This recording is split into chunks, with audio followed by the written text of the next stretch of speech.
Hey everyone, and welcome back to the Firefighters Podcast, where we seek to develop, inspire, and motivate the world of the emergency services operator through a series of wide-ranging conversations. Now, before we go any further, just hit that rate, follow, or subscribe button on whatever platform you're listening to. It's a key performance indicator for us and helps us reach even more people. Now, here's what we've got for you today.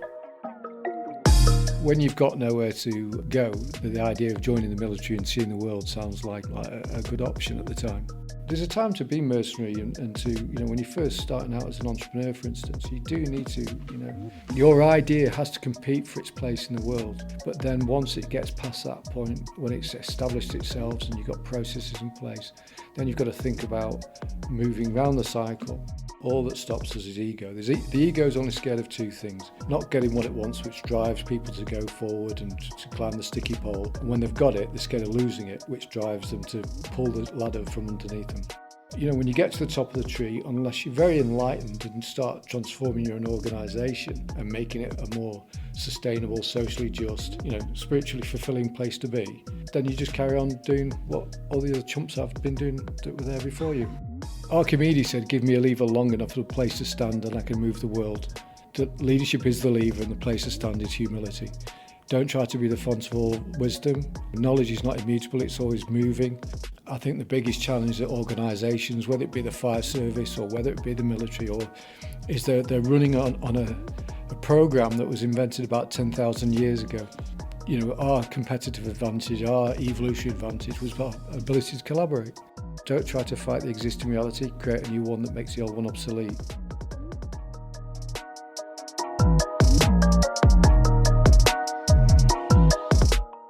Martin Murphy, welcome to the podcast. How you doing, brother? I'm doing well, thank you. How are you? I'm doing really well, mate. It's quite surreal to sit down with you, having only recently read your book. I kind of did the whole thing in reverse with you, I suppose, because I first met you when I was lucky enough to sit in on I'm going to try and term it as I'm going to term it leadership development, but I see most things as personal development versus leadership development, because I feel like otherwise you're putting the horse before the cart, if that makes the cart before the horse, whichever the term goes. And I was lucky enough to benefit from the work that you'd done there. Then, lo and behold, found you'd gone off and written a book, which I think I'd love to ask you about, because it's a colossal project in itself. I'm sure you may roll your eyes at the amount of people that go, hey, I'm writing a book, Martin. You go, yeah, okay, aren't we all? And also, there's an aspect that I'm interested in asking you about, because you're, in many senses of the word, probably 2,300 steps ahead of me in the fact that you don't engage with as much written format, not to say you don't continue to lead and develop, but I consistently enjoy the warm baths of enjoying a great audiobook, which is often, with the greatest of respect, some recycled content, and we can fall prey to that. Yes. Massive intro, terrible at listening. I've done too much talking there. Just give us a little bit of background about yourself, reference to what you've written and why you sat here today. I'm sat here today because you asked me to come and sit in front of a microphone, and you were going to grill me about stuff. We met, didn't we, on one of the team development things that I'm doing for the fire service. So start from there. What do you want to know?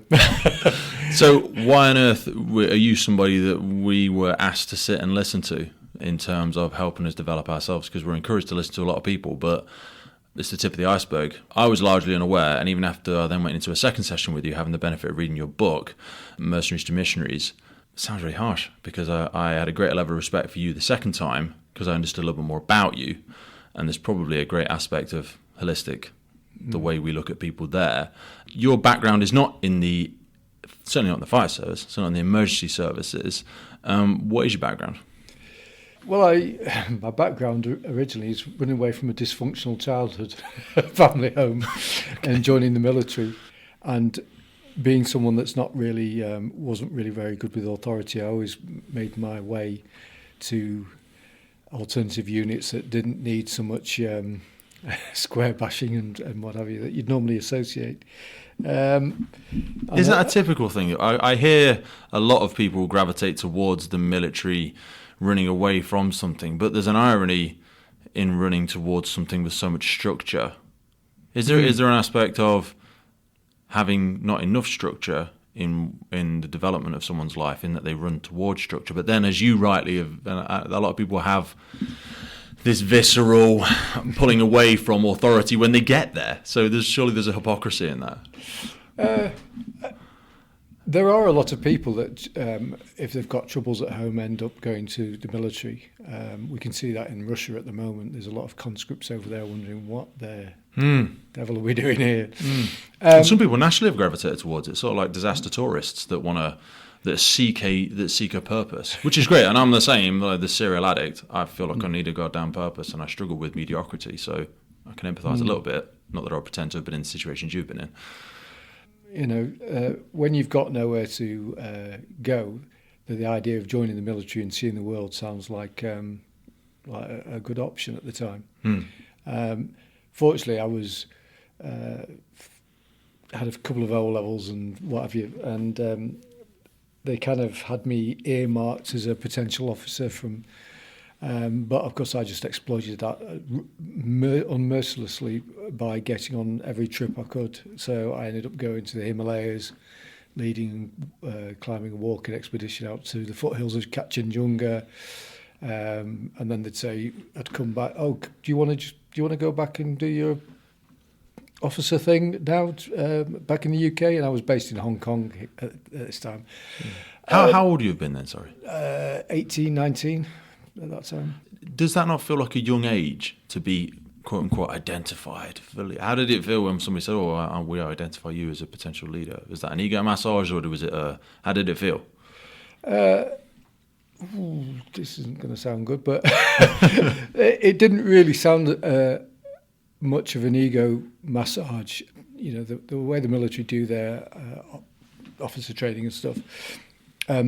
In those days when I was in, there were some they're just young people again, and they're not really fantastic leaders, and really it's the sergeants and the other people who are a bit more experienced that kind of guide them. Is that a formal process of like mentoring or coaching or anything like that? Because there's two benefits. Yeah, get them young and the possibilities are endless, but also it's a massive gamble every time, surely, you know, investing so much in going to Hong Kong, going to these places. When I was 18, I was a roll of the dice with more than 6 sides at least. So there must be a massive, and now working in organisations, that's a huge investment that people place in somebody. And, you know, even the military hasn't got an endless checkbook. Well, in those days, of course, we don't have places like Hong Kong anymore. But, you know, that's the job, isn't it? That's you go around the world and you tidy it up. That's usually.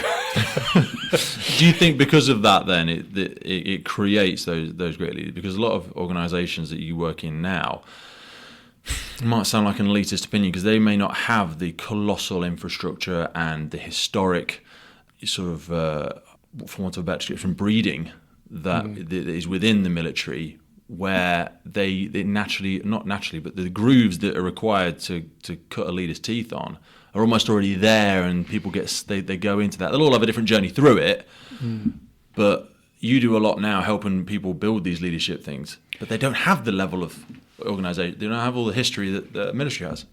No, well, the challenge that you've got there, one could argue, are the military a really good idea of leadership? And I think that's the challenge. I'm in this kind of torn place where I'm very supportive of the idea of the warrior as a protector of people, which is, you know, a fantastic virtue. But then is it not exploited by the people that run the military and so on? Yeah, I can see that. When politics gets involved, when big corporatocracy gets involved, then, well, hang on, you have this wonderful, you know, virtue, you're trying to protect the world, but then it doesn't always pan out that way, does it?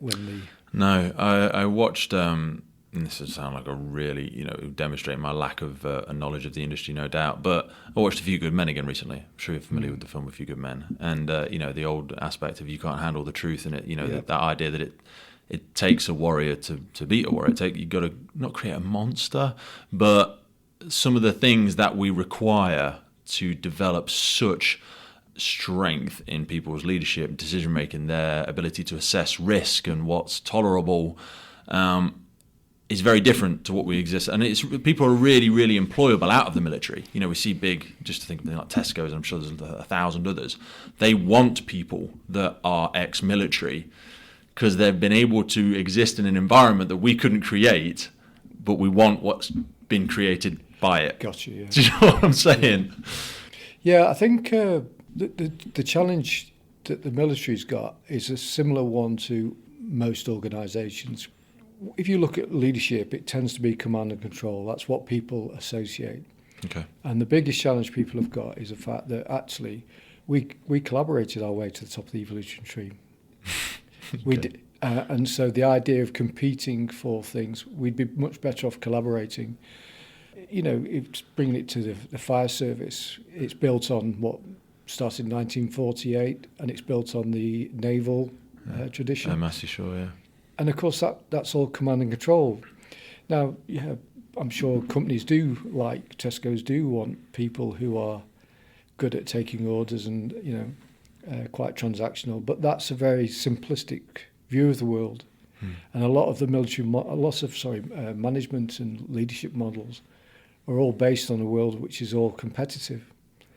And that right now, the challenges that the world faces, we need to be creative and collaborative. Can we not still be competitive and simplistic at the same time, though? We spoke about it when we talk about these books. We love a bit of complexity. Oh, let's sit here and podcast is probably a great example of it sometimes. People can just tap dance and do a bit of verbal masturbation and talk about how articulate we are. If we don't keep it simple, it's not actionable. I know KISS principle is a big part of some stuff that you speak about, and it sure there's a lot of power in keeping it simple. Yeah, well, it's that thing, not keep it simple, stupid, it's keep it sublimely simple. So there's a certain level, isn't there? I think it was Einstein that said there's a certain level of simplicity. Leonardo da Vinci said simplicity is the highest form of sophistication or something. But if you look at problems and you look towards things like the Cynefin model that was created by David Snowden, you kind of look at the fact that there's simple problems, there's complicated problems, there's ambiguous problems, and there's novel problems, which are, you know, some are ecological problems, some are systemic. And the problem is that we have certain fears in leadership, which is we say that we don't like fear, we don't like change, but we change all the time to stay in the same place. What we don't like is transformation. Okay. And so what happens is people feel uncomfortable when they're put in a complex, ambiguous, novel situation. So they try to get back into what's simple, what's complicated, because I know that they're predictable problems. And if we're just based on competition all the time, then that makes life simple. We just have to beat the other person. You know, we just have to get them to do what they're told, that kind of thing. And I can see how that easily exists in a military sense, and I can see that exists in a corporate, private sector, competitive sense. In the emergency services, do we have competition? How would that's again? That's when we get into that ambiguity, because yes, there are emergencies. But being competitive, I love a bit of competitiveness, and it's certainly got me into sticky situations in the past. Yeah. So when if you take take the emergency crews when they go out, the challenges they face are complicated or simple. As in, there's a fire, put the fire out. You know that if you put the fire out, you've solved that problem, more or less. And then there'll be other stuff you've got to analyse and strategise what you're going to do. But there's usually a checklist and things like that. And those those are comfortable realms to be in. So that's what we practice and drill for, isn't it? Yeah, it's that comfort zone. Yeah, best practice.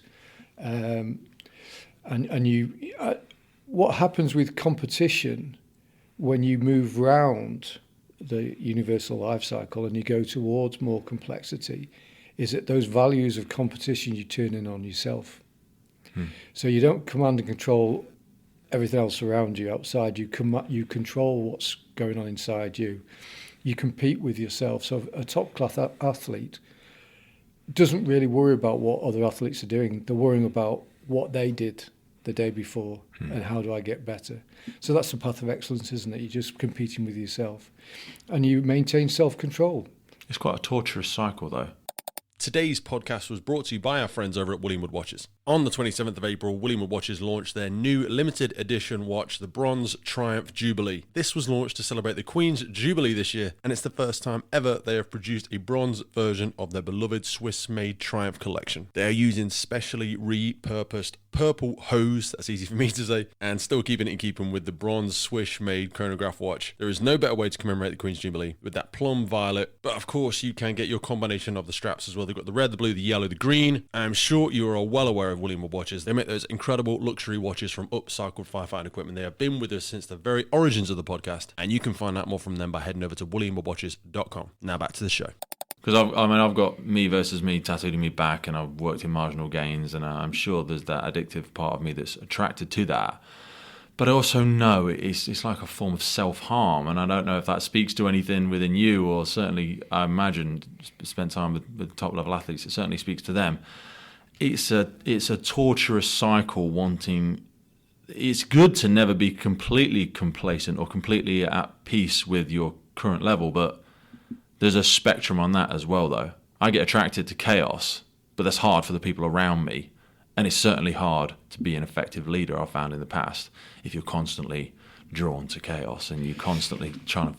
Yeah, well, everyone talks about leadership being, well, they've got to have these virtues, these values, these behaviours. It's actually the thing to watch for with leadership is overplayed strengths. Okay. So we've got every spectrum going.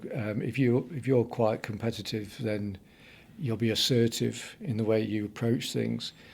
The problem is if you start losing command of a situation, you start being more aggressive, and if you take it far out, then you become the psychopathology gets involved, And it's the same with, if you're very good at looking good in front of a crowd, you're quite a social animal.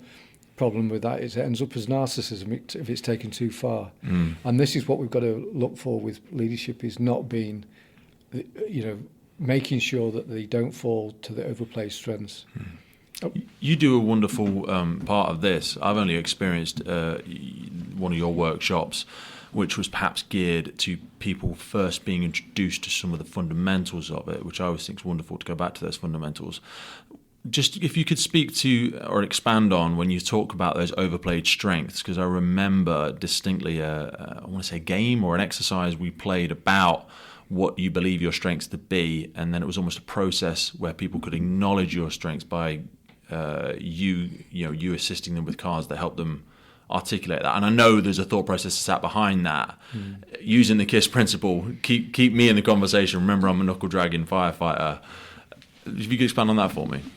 So I used to do years ago when I first started out the usual thing of going into organisations, working for a boutique kind of consultancy, and do lots of personality profiling. Okay. And they make it sound like it's a really scientific endeavour and that we can nail your hat on with 2 degrees of accuracy. And I found that just over the years that's just not true. Today's episode is supported by our good friends over at Duty Crew Coffee. Now, as you're probably aware, coffee is the most popular drink worldwide, with over 2.25 billion cups of coffee consumed every single day, and over 70 million of those in the UK alone. Most of this is consumed in our crew rooms, our watch offices, and by our emergency services frontline staff. So when you're getting together around the mess table, don't be drinking no nasty-ass cheap coffee. Nobody likes that guy that brings the cheap stuff. Life is too short to be drinking crap coffee. So if you head on over to dutycrew.co.uk or click the link in the podcast below, you'll be able to jump on over and see the Duty Crew coffee products. They come in 227 gram oversized high quality recyclable standard pouches, and they are individually wrapped 10 gram coffee bags. They're quick, mess free, convenient. They have a one-way degassing valve, which is an absolute must for storage of freshly roasted coffee. You can get the 20-pack response bag. They've got the HQ, they've got the No Duff, they've got the Unity, the Decaf, and of course all of their products are Rainforest Alliance certified, Fair Trade Foundation, and most importantly, they taste freaking epic. I started drinking Duty Crew about 2 months ago, and then when I fell in love with it, I got in contact with them and they came on board with the podcast. So jump on over to Duty Crew Coffee if you want some of the good stuff. Now back to the podcast. But we can generalize, and we call them archetypes. So the card game we were talking about just takes us into this idea that actually there are 4 basic types, but of course if you think the psychology now say there's the ocean model, which is 5 sort of thing, which tends to bring in neurotics. which I just think is people who are prone to getting pissed off with life or whatever it might be. You know? There's a lot of them about, though. Yeah, but really, we're all the human state, if you like, is that we're all thinking, feeling, doing, sensing, and communicating beings. Okay. And as a result of that, we have a preference for some people like to jump in and take action, which sounds a bit like you. There's some people that like to talk, love the initial start of a project. They're good at talking in an affirmative way about a new idea. There are people that like the detail and they're cognitive and they like to go inwards, and they like to dot the I's and cross the T's. And there are some people who are emotionally intelligent. They like to be part of a group and very supportive of others. And I kind of looked at that and thought, well, where did all this come from? And then that took me into anthropology and looking at hunter-gatherers, partly because I'd worked with hunter-gatherers as well in the military. Yeah. And so we have all these contemporary hunter-gatherer communities, and you find out that actually they were very egalitarian. Leadership is best thought of as a team sport because you can't be all things to all people. And if you do, then you spread yourself too thinly, what I call a quadraphonic schizophrenic. And I love that. I tried to remember that and make a note of it when you said it before, but I kept getting it wrong. I thought I'd wait for you. And Archimedes said, give me a lever long enough for a place to stand and I can move the world. Yeah. The leadership is the lever and the place to stand is humility. Don't try to be the font of all wisdom. Wisdom is, knowledge is not immutable, it's always moving. So there must be some sort of life cycle that we go through, and we do. Spiral dynamics looked at this idea that, we keep cycling, but it kind of, as opposed to it going upwards and therefore then became competitive, who could get higher up this, dynamic. It's better just to think that as we go through the life cycle, we get more and more sophisticated, more complex, but the other stuff is still there. And I think the biggest challenge that organisations, whether it be the fire service or whether it be the military, is they're running on a programme that was invented about 10,000 years ago. And if we go back, our competitive advantage, our evolutionary advantage was our ability to collaborate. How much of this relies on the assumptions of a certain social structure that has also changed now? You referenced there knowledge is power, but with knowledge is not now going in like a numerical sense. It's now going in surges, and things are colliding. Technologies are colliding. Organizations, people, diversities are colliding. You can't know all of that. Neither should you necessarily want to. You could get lost in books and never be a practitioner of any of it. Yeah. A lot of that, like as I just referenced at the beginning, was built on assumptions of the type of person that was coming into an organ, the type of person that was going into a military environment. Some people might say these days, communities are fucked, or the social structure's in tatters. Well, we're still here. People still work and live in cultures and communities. So, but it's different than it once was. Yeah, well, as I say, we changed direction about 10,000 years ago with the Agrarian Revolution, and that's when women stopped working out in the fields because of they weren't physically able to, and men started dying young because we were using heavy farming implementation. But it was when someone got a surplus that we kick-started something that goes back before we started speaking. We were primates, and that's that dominance behaviour system.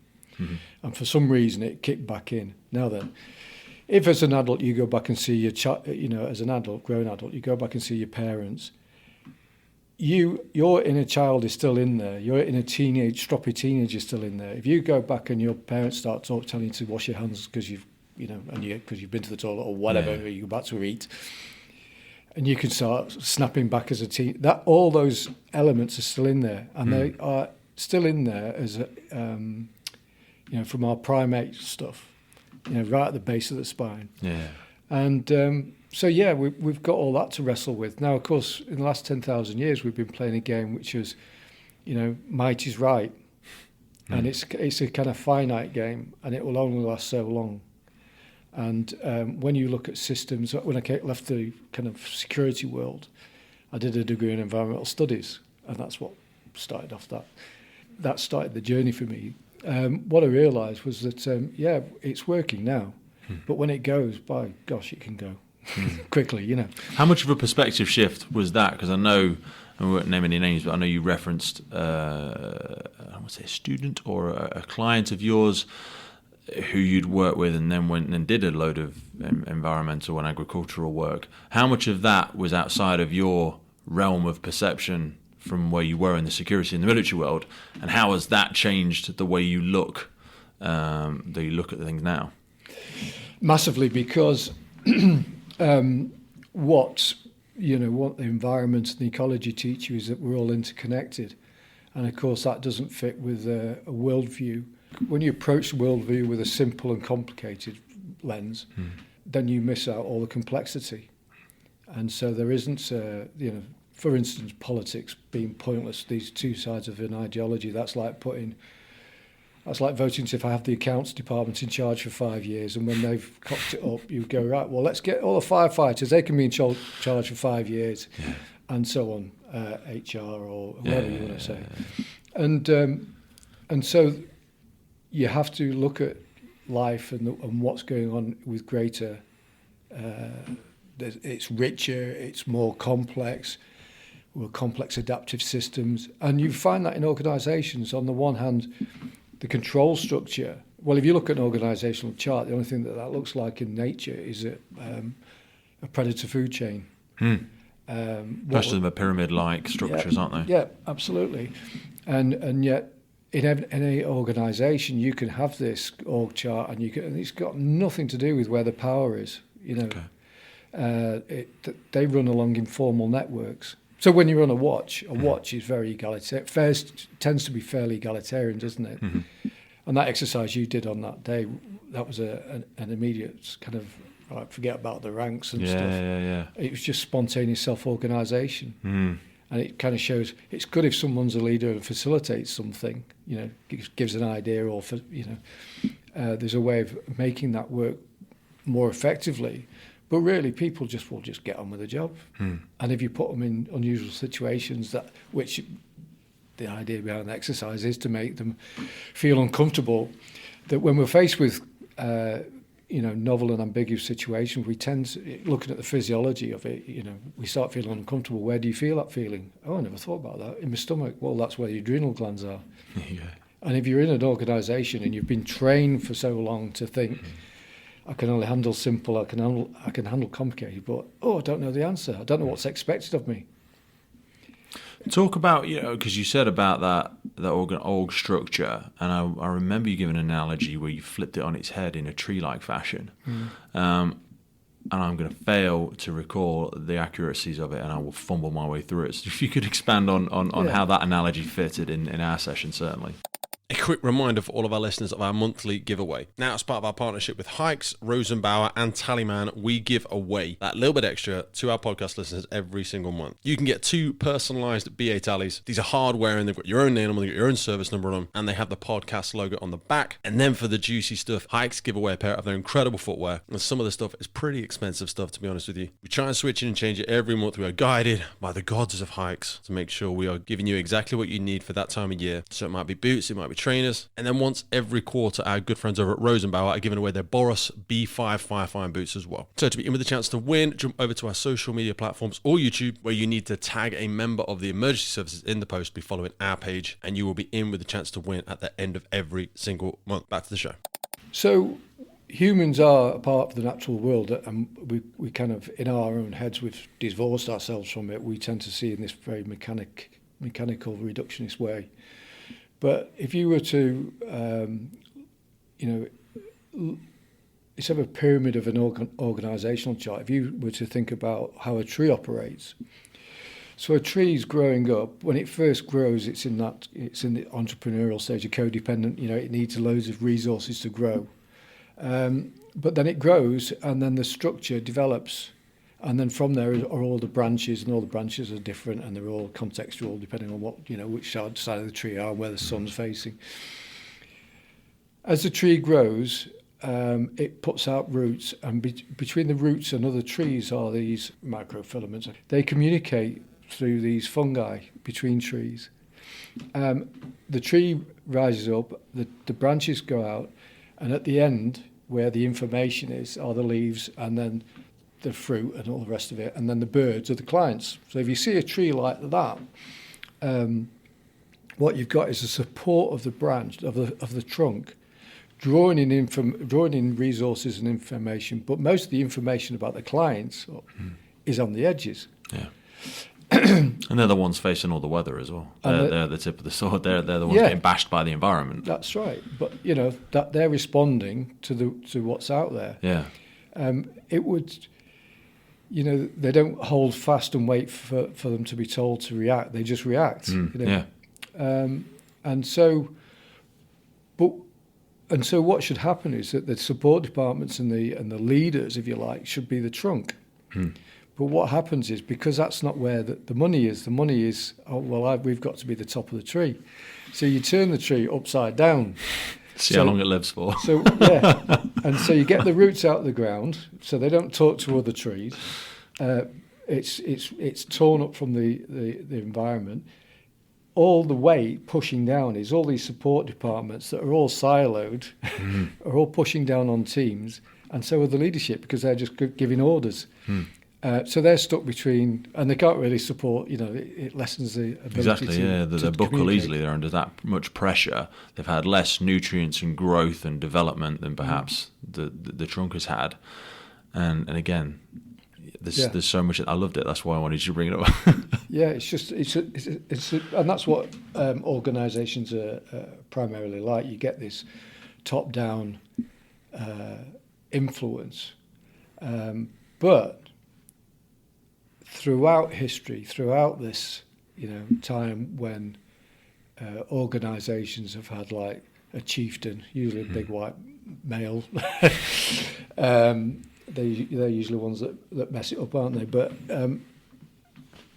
throughout that time in organisations, whenever they've needed to get something done, they've changed the rules. They've created special project teams, special forces, and these guys, they usually Lockheed Martin was a good one, where they developed skunk works. They called, and so what they got did, I can't remember his name, but he's an engineer, and he got a team of people, and during the Second World War, they had to create a jet engine that would counter German aggression. So they put this team in I think it was an old circus tent or something, but it was near a plastics factory or some factory, an abattoir that stunk, so that's why they call it skunk works. Kelly's name was, I think. He wouldn't answer the phone.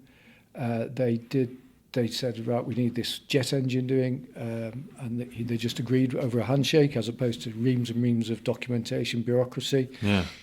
It kept them away from the bean counters and the pencil pushers, and they just got on with it, and they created a jet in record time.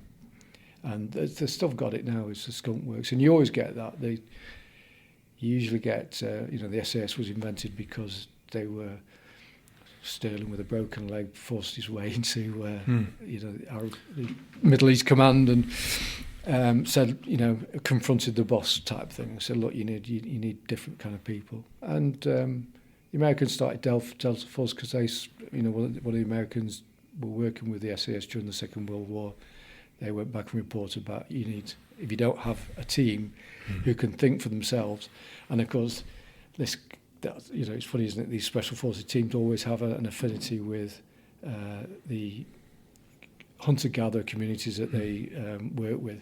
The Americans during the Vietnam War, the Montagnards, they try to get them back. Right now it's mainly the ex-military or the military guys that are trying to help the Afghans that work with us. I work with the E-bands in Brunei, and that's exactly how we're supposed to. And you look at these and you go, well, they're pretty happy. They're not struggling. Is there I find that fascinating, but I also find it quite upsetting to the extent that it could lead us to believe that to develop excellency, it almost has to be. I hear silo when some of that, when you speak of some of that, these things are created external to the main body of the organisation. But if we want to develop excellence in an organisation, I appreciate that as you grow something and everything gets a little bit diluted, the connections get a little bit weaker.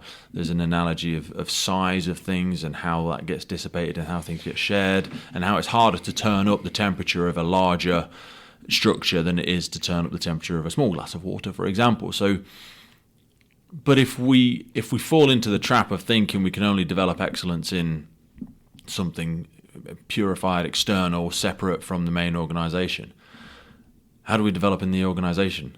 Is it doomed? I think it's about, if you take the fire service, when you go to the watches, they have, they're on a par structurally with what, we're sat in the headquarters here. Where's the business end? It's all in these little. Yeah. The branches are all out there, aren't they? Yeah, absolutely. So they're all operating as probably at just the right level. Okay. It's when you start building it up and then putting furniture on people's shoulder and stuff like that challenges arise, I think. And it goes back to that thing about overplayed strengths. Okay. And it's more a case of if you're coaching, facilitating as a leader as opposed to command and control. There absolutely is a time for command and control. When the poo-poo hits a fan, you want one person who knows what's going on with a couple of 2 ICs saying, right, and giving them an overall. But that's only about 5% of your time. The rest of the time, it should be the opposite. Command and control is creative collaboration. Would it be fair to say in the military it's probably even less than 5% of the time? Some people can go long careers and never exist in it. And I speak knowing very little to nothing about it, just from my interpretation, speaking to operational personnel or people that have been in 15 years and never been operational. Well, for the last 20 years, it's been quite busy, hasn't it? Yes, it has. They went through a very quiet period where they then almost hemorrhaged a lot of leadership. They were almost just were lucky enough to catch the back end of people that had been operational that could still hand it down. I think the challenge with the military is that people that have been making a lot of money out of selling weapons are going to keep trying to find them jobs to do. It's good for business. It's good for business. And you could probably point, this isn't the kind of concept to this, but you could point to what's going on at the moment with Ukraine. Difficult one to talk about that one without it being controversial. It's very delicate subject.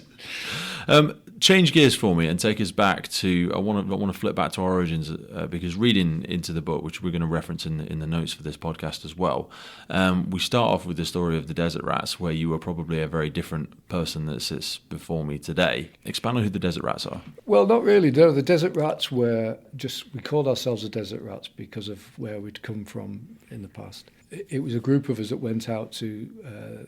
I'd just come back from France. Me and my family had come back from France. Project that didn't work out there, so we came back, and looking for a bit of work. Someone from the military, someone that I knew, was looking for people to go to the Middle East and train intelligence agents over there in leadership. And so we called us. It was just a nickname. We just called ourselves the Desert Rats. But yeah, that was a very interesting time. Spent a couple of years out there. What did you learn most in those environments, and are there different perspectives? Because I would hope to think that a lot of the material you utilise, demonstrate and unfold in the book, I'd like to think it's universal, but again, I've not travelled nowhere near the same as you, and different cultures around the world, which you'll know far more than I do, will probably gravitate to their own social structures as well. There are some universal lessons, and I think the lessons are that we're trapped in the organisations and the belief structures that we've developed, and as a result of that, we're constrained, which is good in some ways because it makes people on the ground more creative. Because they're fighting two fronts. They're fighting whatever challenge they've got, and also how the hell do I get this person off my back, or how do I operate and succeed within the constraints of a command and control situation. Yeah.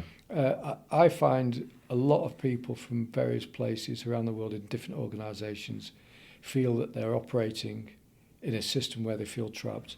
I've been to conferences years and years ago where you talk to people who are CEOs of massive organisations, and they know what's going on. They can see they can see the clouds on the horizon. They have been for a long time.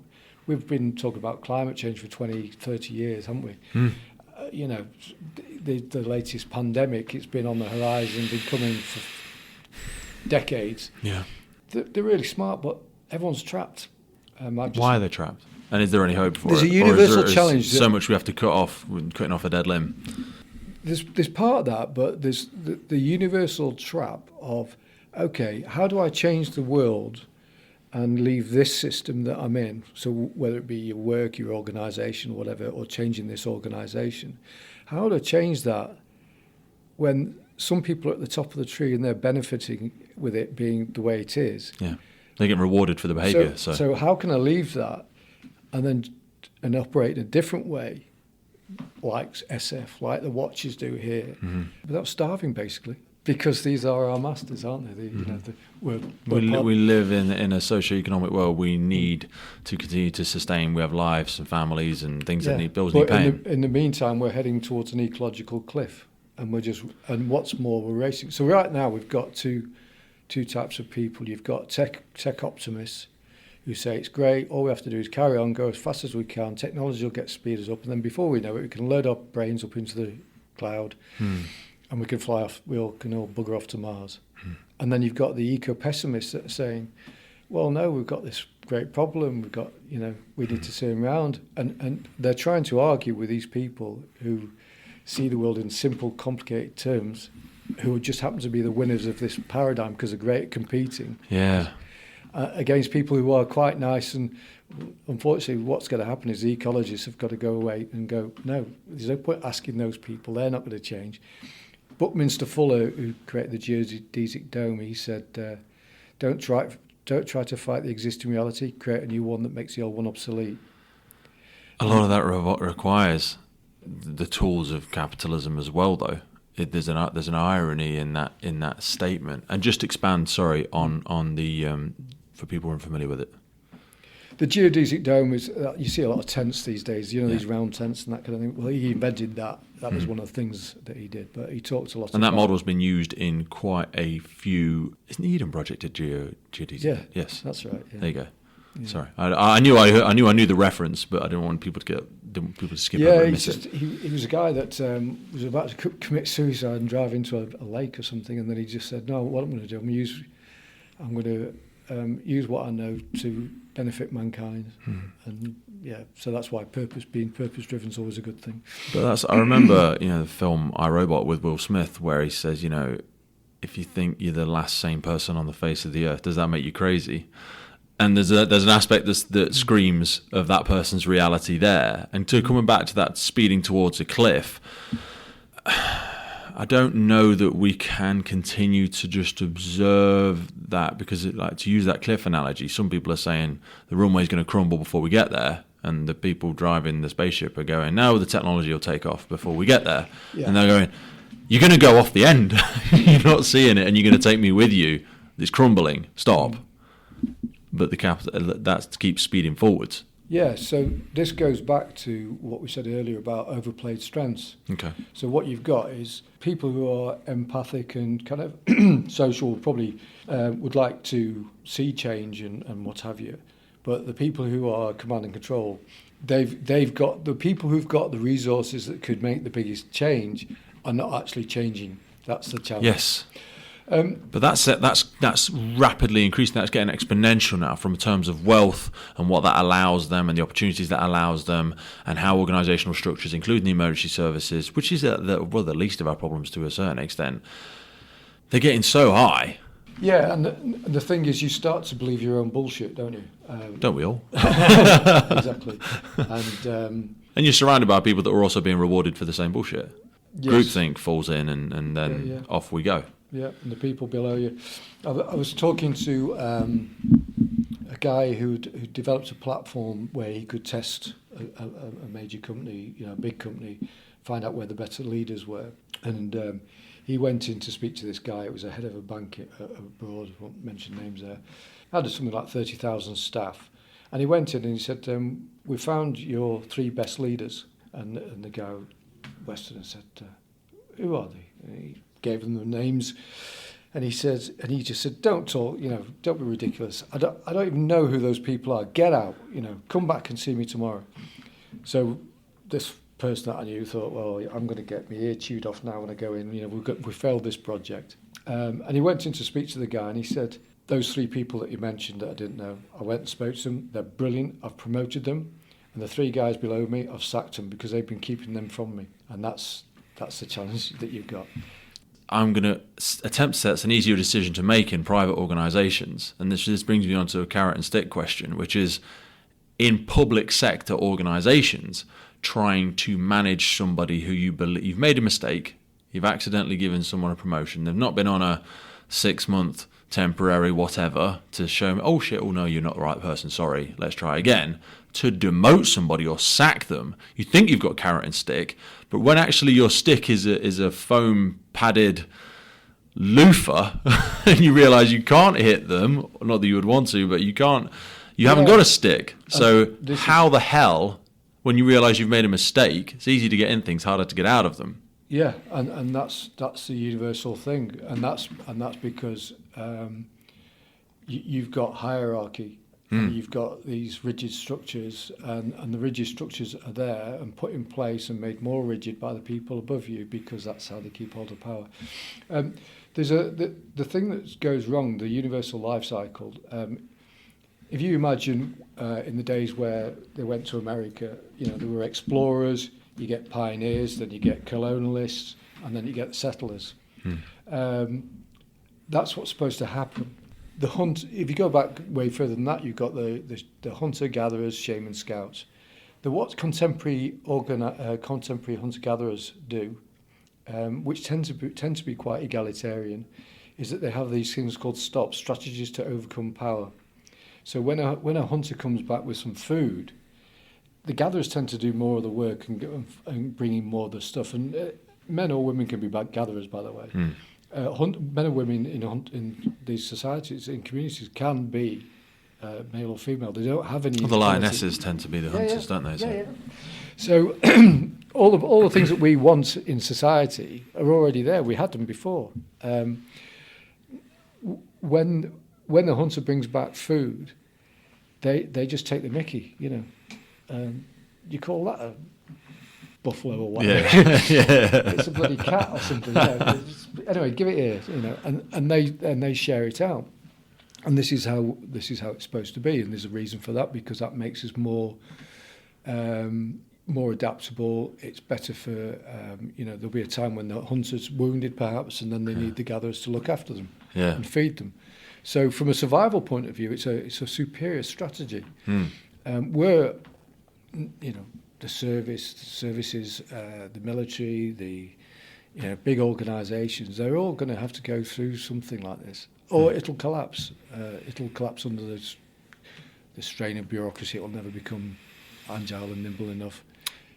There's when you speak about that hunter-gatherer analogy, his name escapes me at the moment. Simon Sinek speaks about aspects of that hunter-gatherer analogy where there is an expectation of the hunter, though. So, thereby, like, we will look after and protect and support the hunter, might give them first choice of meat and mate, and people will no doubt have heard his TED talk about that. But then we have an expectation of the leader, or the expectation, of the hunter, that as you are the best felled, you're the most athletic, whatever the metrics that we choose to acknowledge, we have an expectation of you that when danger comes, you will go and face the danger. You will go and attack the big thing that's coming to get us. But in organisations, give everyone else a chance to escape. Yeah. To give everyone else a chance to escape. But when that happens in some structures, they push the gatherers, or they push the less fed, the less weak, the less technologically capable, the less financially capable to deal with the stress. They push them into the firing line. And that's where the whole thing begins to become rotten and crumble. Because even if they only lose 3 out of 10 of the gatherers and go, oh, thank God we all survived. You pushed me at the bloody thing. And now you want us to follow you again. Yeah, that's exactly it. And that's why it's no accident that media and big oil and big military industrial complex are all very much in bed with each other. But yeah, as you say, the hunter, there is this kind of people who are jumping with both feet and experience the world. Performance drivers, I would call them in an organisation. But they do have a higher tolerance of risk, so they would go out there and do that, and they're expected to do that. But when if you just take the idea of the warrior in kind of Latuka, is it? I think they call them the Native American Indians. Anyway, they see the warrior as the protector. In their language, it means protector, and really, that's what we're supposed to be. So, firefighters were protectors, or that you're protectors of the community, and that's what you're supposed to be. Same with a police officer. It's not that person's there to kill criminals. That person's there to protect. One method of protection may be to restrain, imprison. But they are the protector in its term. And that in itself is an honourable virtue, which is sometimes exploited or weaponised by people. You operate now in places where I always think of you like, I'm going to say a leadership plumber, which sounds really horrible. What I mean by that is you've learnt it in the trenches. How do you remain humble and have that humility to exist in an environment? Because I'm lucky enough to an extent to listen to, read, or sat in person with a lot of people that do similar to you, but without the level of authenticity that you have. I think they can accidentally lead people astray. I don't pretend to know what they know. I've not had the training, but I've had experiences and not the training, if that makes sense. You've had experiences and the training, so you have a different level of authenticity. And is this an aspect we spoke in our introduction about? You don't read as many of the things. Some of it's a rehashing from somebody who is very intellectually driven, that has no authenticity. They've never been and done it. How do you manage that frustration and still continue to exist in the profession and the sector that you do? Well, I work with some other people who work in and think this in a kind of similar way. I can't say similar, but certainly work in complexity and understand more about that. Especially over the pandemic, it's been great talking to people. Yeah. There are people out there that are working like this and trying to get organisations to go through this, try to understand the challenge that they've got. One of the things I realised was it's quite hard to retrofit a culture. So that's where the book came. So when I came back from the Middle East, when I was over there were guys, ladies and gents, in fact, but they would say, "Oh, this is great. This is, all this stuff is good." They liked my stuff because it wasn't in Google and invented in 1976. Yeah. And whenever someone tried to come out with something like that, these guys were pretty cool bullshit. Ladies and gents were very, very switched on people. And what you're telling us is this for? This was like, we want the new stuff. Yeah. So I was quite lucky there because I'd invented a lot. Not even just the new stuff, but the applicable stuff. Yeah. So that was quite good. But I came back and I had a couple of months. I thought I'll write a book because. So one of the things they said was, this is great, this stuff, but we're going to go back to our units. It's a bit like coming to headquarters and then going back to the watches. And, we're going to go back there. It's quite hierarchical, patriarchal and that kind of thing. And we'll say, we've got this great leadership stuff. Yeah, very good. Go make the coffee. Yeah. And shut up, tick the box. That can be so demoralising. I go to a lot of workshops and have the opportunity to sit with a lot of people like yourselves and go, good Lord, and that's kind of where the podcast originated, I want to share this with somebody else. I know more people must be interested in this than just me. And so what I found was, I kind of said to those guys, look, you're all secret agents now, you've got to be secret change agents, you've got to start making small changes. But that got me thinking. I thought it would be good to get into organisations that are just starting out, like the entrepreneurial journey. Yeah. And so rather than trying to get them when they're young again. Yeah. The possibilities are endless. On the journey, the early stage of the journey. There's a time to be mercenary and to, when you're first starting out as an entrepreneur, for instance, you do need to, your idea has to compete for its place in the world. But then once it gets past that point, when it's established itself and you've got processes in place, then you've got to think about moving round the cycle. Joseph Campbell's Hero's Journey talks about this. There's a refusal of the recall, which is Luke Skywalker not wanting to go out. And then the return. Then there's you go through all the trials and tribulations, and you get established, and you learn the force. But then you're supposed to come back, and there's often a refusal of the return, which is going back to hunter-gatherer analogies. I've got all this meat. I'm going to keep it. No, you've got to go back, and that's your job as a warrior, as a hunter, as the entrepreneur. And I thought it would be useful if we go in at that level and do it. For organisations, they're just going to have to go through. They're going to have to muddle through. And it's a go back to your chaos analogy of like, We're going to catch a lot of loose elbows through that, though, is it is a concern, and how many people in their current mental state have fragility, which has been compounded by society and technology and COVID's, desocialization and distancing and all that craziness. I just have a concern, especially when I think of the emergency services. It's going to sound really horrible. Like if certain businesses don't make it through, they're not sacrificial, but like there's not a point where the military can't exist, or there's not a point where if the emergency services isn't working very well, we can't just go, "Hello, guy, you know what? We've tried. Let's knock this on the head." It's got to carry on. Mm-hmm. So you can't just walk. Everyone can't walk away from the table and go, "Oh, ram it." Do you know what I mean? This is one of those non-negotiables. It's not like we made records for a long time. It was great, but now it's not really going to work. It's not going to fit. So we're going to have to get rid of it and retrain. We have to fix it. Yeah. So then, in order to fix it, there are some things that shouldn't be. It shouldn't be about the money. Okay.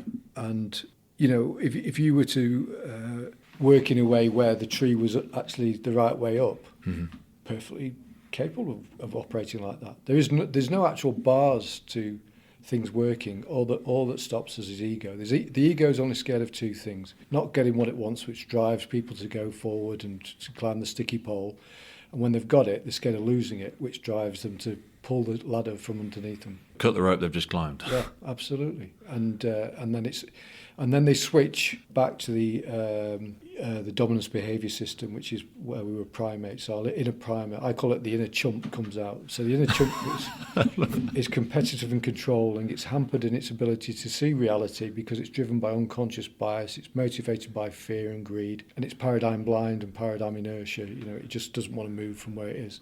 Yeah. And that's what happens. So when you get to the top of the tree, unless you're very enlightened and start transforming your own organisation and making it a more sustainable, socially just, spiritually fulfilling place to be, then you just carry on doing what all the other chumps have been doing that were there before you.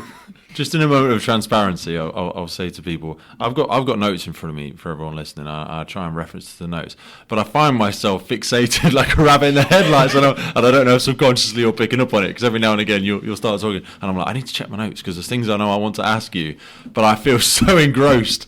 I feel like we're tapping into a vein of gold again, and to massage your bloody ego too much. But I am going to try and revert back for a second, otherwise I know I'm going to miss things. But yeah, you said about Joseph Campbell just to try it recently. That we do see that, and when you were saying that, it reminded me of The Lion King, because that's that hero's journey, the refusal of the call, and we see that hero's journey in so many things. Is there another book about the hero of 1,000 faces or something like that? Yes, Joseph Campbell. That is Joseph Campbell. Sorry, there you go. We'll reference that. We'll put that in the notes.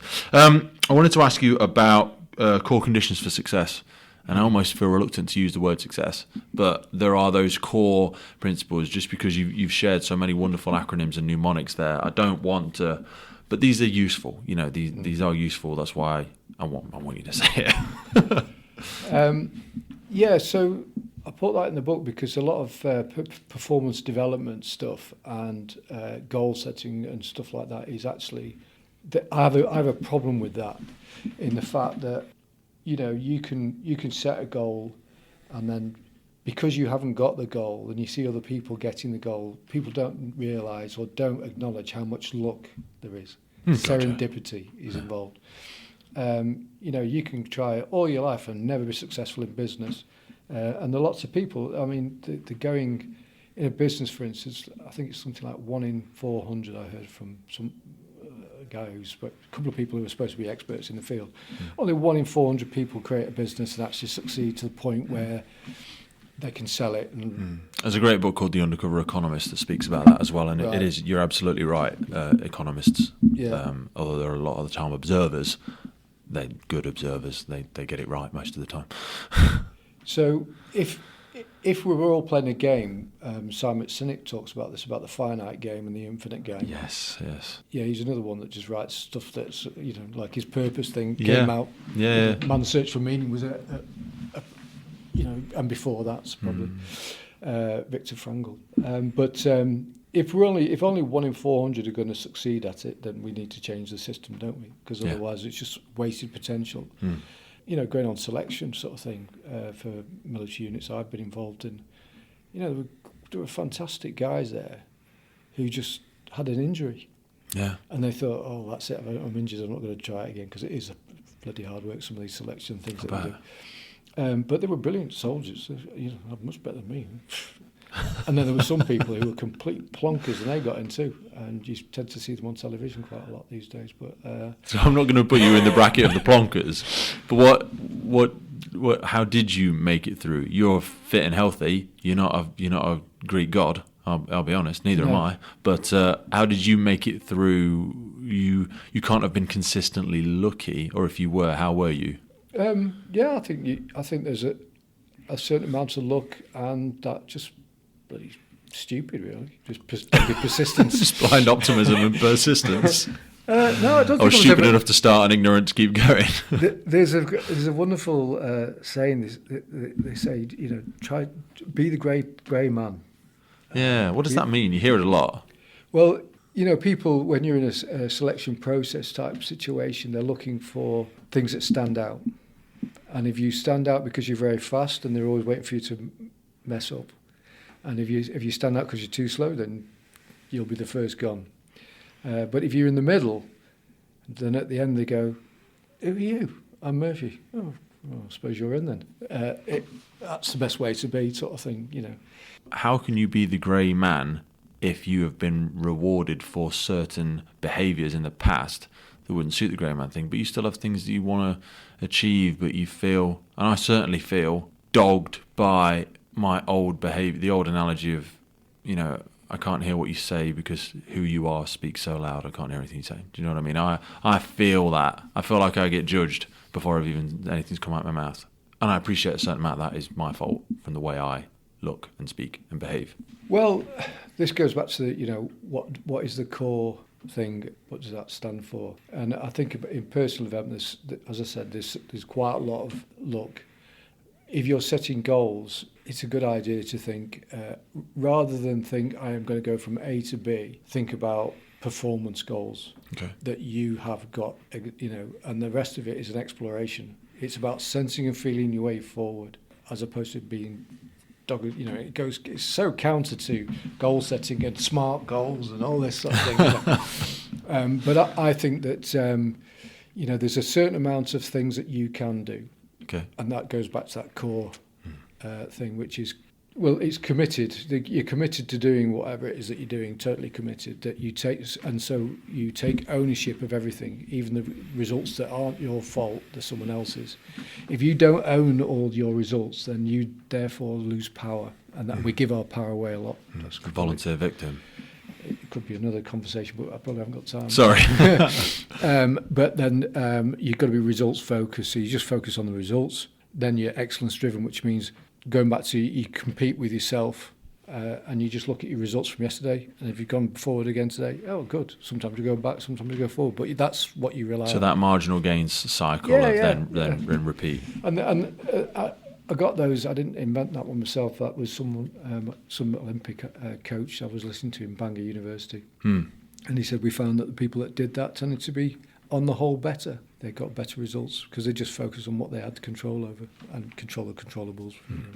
I do want to be incredibly respectful of your time. So for people that want to learn a little bit more about you in the way you've articulated yourself today, you have your own podcast, very early in its infancy, but... I've started doing YouTube videos. I'm going to do more of them. There's 3 things that I'm involved in there. So there's the team and leadership development. I'm doing a thing called Stoic Pilgrims, which I'm just setting up, which is about... This happened because of a conversation with Manchester University and Hereford, their performance unit. And it was, we're trying to build a programme for people in tough situations. How do they cope with it and that sort of thing. And I thought, well, this would be quite good. I called it Stoic Pilgrim, and I was chatting to them about it. And anyway, I didn't do it. I was going to do a PhD with them, but then I didn't do it because... Stoicism, again, is an eternal thing that still has such application today, but it's being able to reinterpret it and communicate it in a way that people feel is applicable. Well, that's exactly what I'm going to do. Oh, there you go. That's exactly what I'm doing. So yeah, because it's Ryan Holiday and stuff are some fantastic examples of it. They're the daily Stoics, but it can sometimes not be as applicable for organisations or what you're doing. Well, listen to some of the YouTube videos. You'll see. 100%. Where can people find you on YouTube? What's just called? Martin Murphy. Murphy. We'll link to it in the notes below so people can come through to it. There's Rebel Evolutionaries, so that I'm going around looking for people who are. There's plenty of people out there telling you how to be stoic and telling you how to be successful and change the world and all the rest of it, and they make a pretty penny out of telling people what to do. Yeah. But there are other people. Mentioned Dr. Paul Thomas. He set up a community gym built by the community, run by the community. Love it. People that you wouldn't normally expect to go in a gym are going in a gym, and if they can't afford, then they do a bit of work there at the gym. And there are people out there. Another guy I spoke to in New Mexico. He's growing food in his garden. He develops homesteads. So, instead of being a home being a place of consumption, he took a vow of poverty and said that I'm going to make it a place of production. And again, the aspect of ownership. Yeah. Do you know what I mean? Am I self-sustaining? Can I sustain myself? Because only from a position of strength can you help anybody else anyway. Yeah. And then that could extend out into the community as well, I suppose. Yeah, absolutely. So there's the Stoic Pilgrim bit, which is how do we cope in the world? And that's more aimed at men. And I want to start a brotherhood type thing of community of how do we bring Stoicism into this world now? How's it useful? How can we support each other? There's male suicides through the roof. Yeah. There's a lot of things that need sorting out there. So, and I know one of the troubles that happen with people that come out of the military is they lose that sense of camaraderie, And there's plenty of women's groups, so why don't we do something for men? That's the idea behind that one. And that's why so many of them do gravitate to the emergency services, but I know they're not getting everything that they want. It is such a strong brother and sisterhood and whatnot in the armed services that it doesn't tick all the boxes when they transition into public sector emergency services life, though they do get some parts of camaraderie from it. Yeah. I think when you leave an organisation like this, there's a certain grieving process that you go through, and it's quite often misinterpreted as PTSD, I think, but that's another... Well, there's a death of identity in there as well, isn't there? Absolutely, If you've made who you are... anything else that you are, Yeah, and I love, even before we had our conversation, you strategically navigated us away, for various reasons, no doubt, but we didn't want to gravitate solely towards, to use my words carefully, the different branches and organisations you were part of in your military life, because if that is all your identity, you can very quickly gravitate to the chumps, and I use that term with respect, that we gravitate, and make that your entire identity, which limits your ability to connect and add value to people, because if that's all you are, that's easily done. 90% of your identity is your entire person, I suppose. Yeah, and it goes back to that thing you said. And if you're no longer an operator, who the hell are you? Yeah. You know what I mean? And that's the thing, and we need to keep reinventing ourselves, don't we? Chapters of life. Yeah. So the book as well, From Mercenaries to Missionaries, available on Amazon? It's on Amazon, yeah. If you give me a bit of time, I'm going to give it away from a website. Wow, okay. As long as you pay the postage. 100%. And so we'll have that link available for listeners, and we'll put it in the notes of the podcast. Martin, thank you so much for sparing an hour or so of your time today to share this with us. All the notes from the podcast today will be in the notes below, and I sincerely hope when you start these next ventures, perhaps we can steer ourselves back into another conversation and share a little bit more. Cool. Thank you for your time, brother. Cheers. The Firefighters Podcast is a global podcast seeking to develop, inspire, and motivate the world of the emergency services operators. Through a series of wide-ranging conversations celebrating those within our sector, we seek to encourage and support this incredible group of people. It's brought to you by myself, operational firefighter Pete Wakefield, and I speak with individuals from all walks of life who I sincerely believe can add value to or develop those who have chosen this life path. Please support your emergency services wherever you are in the world, and thank you for listening.